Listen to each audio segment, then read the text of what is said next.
Entramos no zigzag de tendencias desde a Coruña.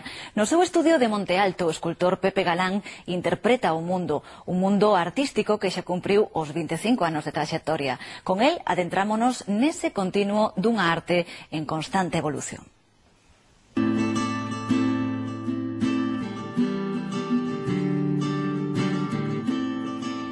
Pepe Galán naceu ao mundo artístico nos 80, aínda que xa de antes se viña concibindo. Foi naqueles tumultuosos e intensos anos en Galicia cando o lenzo das súas pinturas se lle quedou pequeno e sentiu a necesidade de buscar o volume. Nacía o escultor. Por unha serie de circunstancias, esa obra posiblemente non se vira suficientemente, era outro momento, había outras apostas plásticas e quero dicir que a día de hoxe, pois, hai moita xente que se está descubrindo e que realmente as ve con frescura. Primeiro o tecido gaña dimensións, expándese, despois comparte protagonismo co metal e finalmente reprégase, e o metal engole o lenzo para sempre. Ese metal se vai apoderando, non, da peza e exixe unha frontalidade, non, unha presenza superior na que o lenzo se repliega e na serie o dentro pechado pois se crean unhas pezas, unhos habitáculos, un espazo interior. É a evolución dun artista que camiñou rapidamente cara a abstracción e certo grao de conceptualización.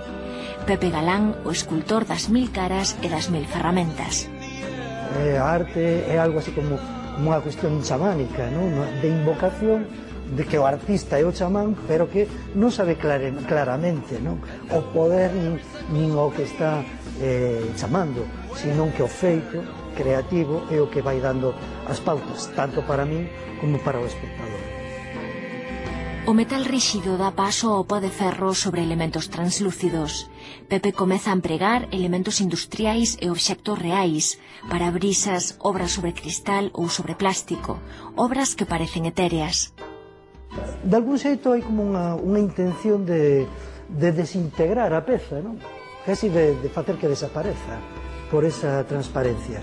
Isto me leva no 2000 a serie Parabrisa, na que eu descubro parabrisas de camións, de coches, que eu manipulo, corto, pliego, penduro.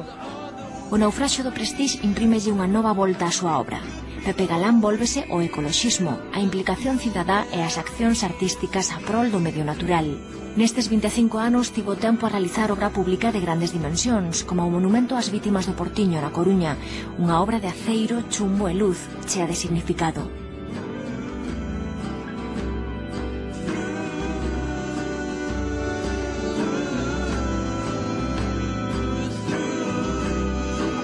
Os seus últimos traballos afondan na incitación ao debate público. Mayday leva o nome do sinal internacional de perigo inminente. É unha serie que evoluciona ata hoxe e que fala especialmente do territorio, da identidade, do mar, da memoria colectiva. Pezas de metal e cristal, pezas co mar de fondo, a memoria presente e a reflexión que cada un lle queira chegar.